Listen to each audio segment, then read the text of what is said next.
सोलापुरात ट्रक आणि कारच्या भीषण अपघात झालाय. या अपघातात 5 जणांचा जागीच मृत्यू झाल्याची माहिती आहे. रविवारी रात्री बार्शी लातूर महामार्गावर ही घटना घडली.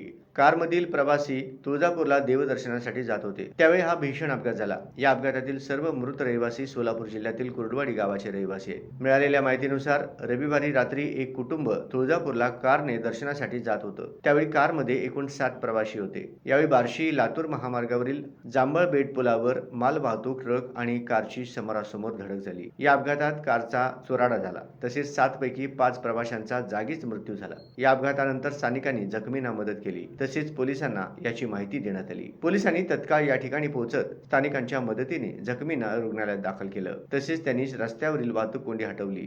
याशिवाय अपघातात मरण पावलेल्यांचे मृतदेह ताब्यात घेत शवविच्छेदनासाठी पाठवण्यात आले. यावेळी रस्त्यावर वाघ्यांची मोठी गर्दी बघायला मिळाली. दरम्यान या अपघातातील जखमींवर बार्शीच्या खासगी रुग्णालयात उपचार सुरू करण्यात आले आहे. पांगरी पोलीस स्टेशनमध्ये या अपघाताची नोंद करण्यात आली असून गुन्हा दाखल करण्याची प्रक्रिया सुरू आहे. अपघात नेमका कसा झाला याचा तपास सुरू असल्याचं पोलिसांकडून सांगण्यात येत आहे. तसेच ट्रक चालकाचा शोध सुरू असल्याची माहिती आहे.